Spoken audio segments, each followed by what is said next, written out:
Council has been a long supporter of superdiversity, and that's understandable because they're the council responsible for Auckland.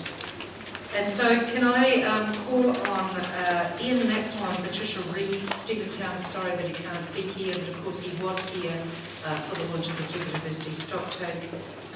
Can you come and address this now on behalf of Auckland Council? Thank you.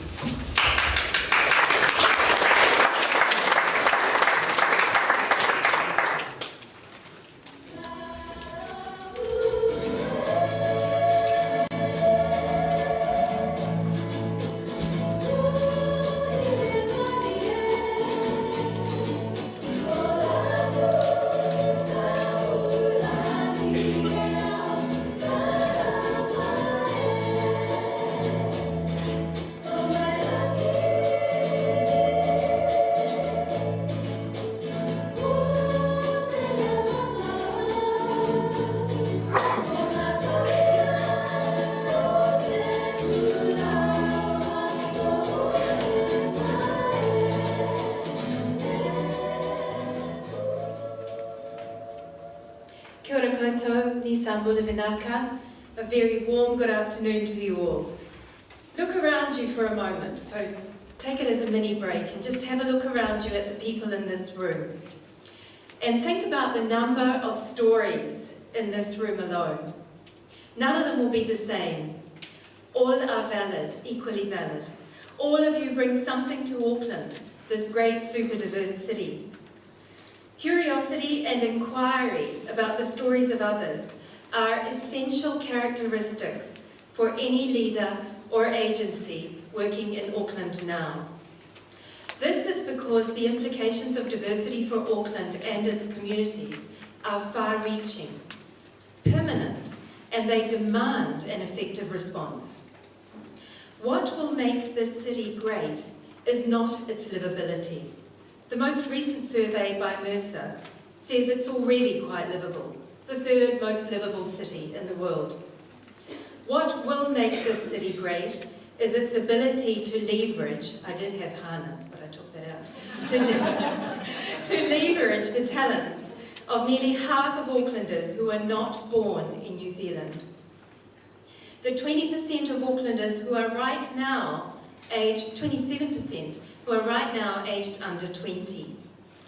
Those who are one of the 200 ethnicities living here now.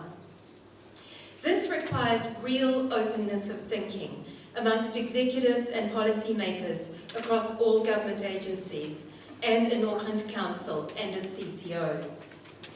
It requires change. Let me give you a quote, and the man who said this may be here, I don't know him. Change messes up everything. Our systems, our power structures, our sense of identity. We resist change because the alternative, which is stability, allows us to find rhythms and efficiencies and to control. But change is good. It's the antidote to power. It's at the heart of our democracy. The question is, how will we respond? That was a quote from Vincent Heringer from Tangible Media, just in case you're wondering. The biggest risk we all face is that we are not changing fast enough. This means people with new needs are left behind or even left out altogether. More on that later. But first, we all know the benefits of adapting to diversity. We get improved social cohesion, innovation, economic growth, and robust governance and decision-making for Auckland. In particular, we know that inclusion is positively correlated with innovation, and if we want a fast response, we need innovation. This applies to both organisations and cities, as many researchers have found. Richard Florida argues that diverse and tolerant cities are more likely to be populated by creative people, attracting industries such as high-tech and research that rely on creativity and innovation. Here in New Zealand, Professor Paul Spoonley's work has found that diversity generates a dividend of higher productivity and innovation for regions and cities with large immigrant populations. The diversity effect may well apply to nations as well, and surely we in New Zealand are amongst the best placed to discover whether or not this can be the case. Clearly, the evidence tells us that we need to see this change as positive, rather than as a more complicated set of demands on our organisations, or even as a threat. So how have we responded so far? The Auckland Council Group employs more than 10,000 people, and our workforce should and needs to reflect the city and region we serve, and we are getting on with this. Just some quick things that we're doing. We have EEO obligations as a council under the Local Government Act, and we want to be an employer of choice in Auckland for obvious reasons. Our gender balance is pretty good. This isn't our big challenge, other than in a few particular occupational areas. Like many organisations, we're focusing on increasing diversity amongst our senior leaders. Better cultural intelligence and developing a more inclusive culture are absolutely on the to-do list. Our Māori responsiveness is progressing well, with a major program of work called Te Toa Takatini. We also have Pacifica and Asian pathways, and we have built strong and successful graduate, cadet and intern programs over the last 3 years. These include a wide range of ethnicities and a good gender balance. They are the workforce of the future. But our response extends beyond our workforce and deep into communities. And that is what Ian's going to talk to you about, and then I'll close after that. Well, thanks very much, Patricia. Auckland Council is 5 years old. We've formed from 8 existing councils. We're the largest local government in Australasia, and we're here essentially to represent and serve Aucklanders. And we apply a diversity lens to everything that we do, to our governance role, that's how our residents are heard and how decisions are made, but also to the nature of the services we provide, together with the way they're actually provided. And demographic change and other change in Auckland isn't new, it's been occurring for many years. But what we have found is with the diversity lens we are placing over things, can we do better? Too right we can do better. And deep down, our organisation will not survive if we are no longer relevant to the majority of people that exists within our community. So it's vital for us to continue to adapt. We have commitments and obligations towards Maori. These arise because of Treaty of Waitangi principles that are included in our guiding statutes, and these commitments are paramount. They are the foundation of any type of diversity work that we do. In response, our governance is undertaken in partnership with Maori. Members of the Independent Maori Statutory Board sit with councillors when making decisions. And if I look back over 5 years, that's probably quite a change to what we might have thought was our core in our organisation only that long ago. So things are changing. Council and iwi co-govern many parks across our city, and that again is something new and something we're developing.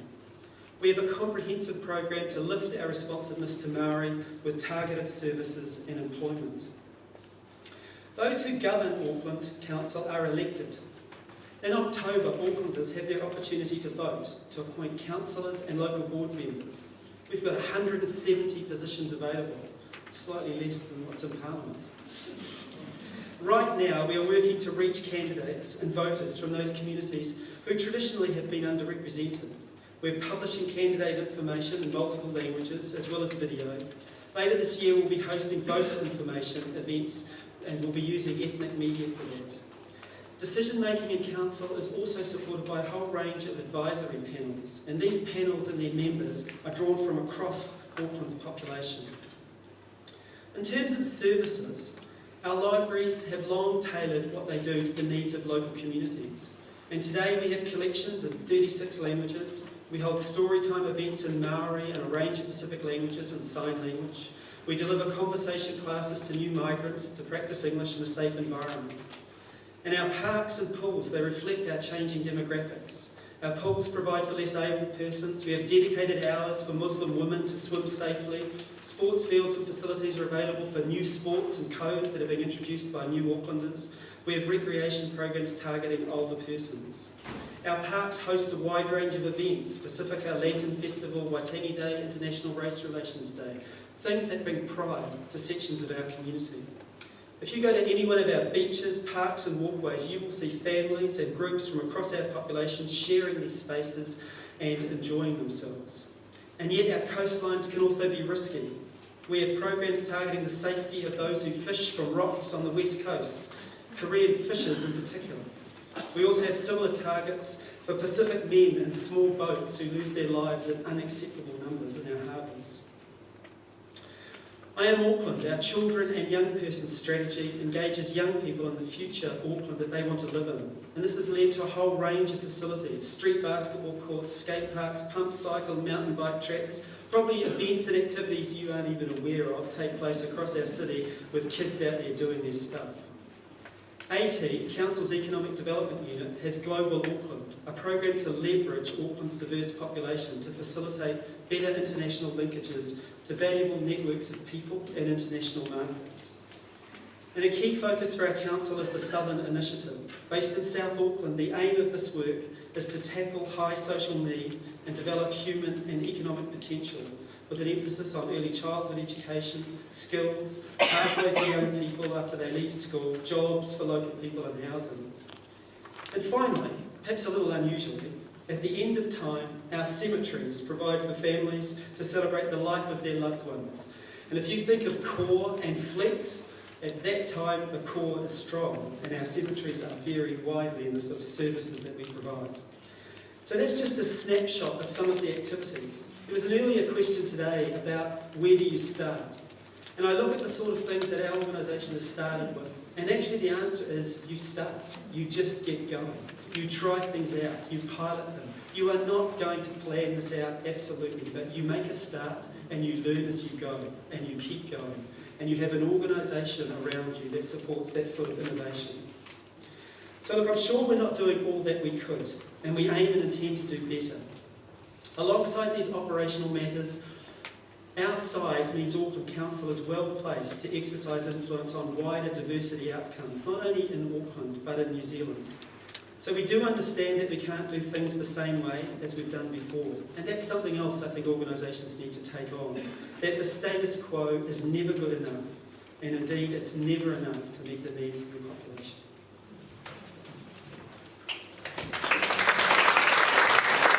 I'm just going to close, I won't be long. I was born and raised in Fiji, and being the daughter of immigrants from Fiji, I know very well the reticence my parents feel about getting involved in any council process or wider public discourse. This has been true for the 40 years that we've been in New Zealand. They're ratepayers, but they have never participated outside of their church and family community. They are observers. As a council, as Ian has said, we have to understand how to help newcomers to our great city today to participate should they choose to. That might be in the political processes or the engagement process for new projects that affect them. Think the unitary plan and what has happened in the last few weeks about that. We don't find it hard to reach some ratepayers. The views of European and especially male New Zealanders over 50 years old are well represented in our processes. These processes are easier to navigate for some groups of ratepayers, but for others they are not. And this is Auckland's challenge. Depending on how you measure it, Auckland is made up of at least 500,000 households and up to 1 million people who are not ratepayers. They may be the children, relatives, or tenants of ratepayers. They may not pay rates directly, but they pay for the services provided to them indirectly, through fees, rents, and other passed-on charges. It's the voices of these people with new needs that must be included in shaping Auckland and council services and processes. Not all of our services need to be adjusted for a diverse Auckland, but many do. One of our core business strategies is therefore to commit to customer-centric design. If we do this, we cannot fail, actually, to get this right over time. It isn't a diversity strategy per se, but it is our way of adapting our services to a more diverse Auckland. Customer-centric thinking requires us to start with the community, citizen or customer. For them, it is about equity of information, equity of access, and equity of influence on council decision making. When we do this, we capture the needs of all those affected, and we have to balance these often differing needs as we design new services and agree plans and budgets, whether it's refreshing the 30-year plan for the city or designing a new local park. This is why we have now created in Auckland Council a specific diversity strategy to give structure to and prioritise our response to diverse Auckland. It really is the great challenge of our time. I'd like to close with a beautiful whakatoki we use at Auckland Council.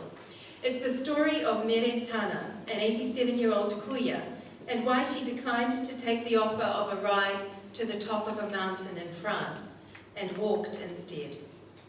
Whakarongo, ko taku wairua kua tai ki runga.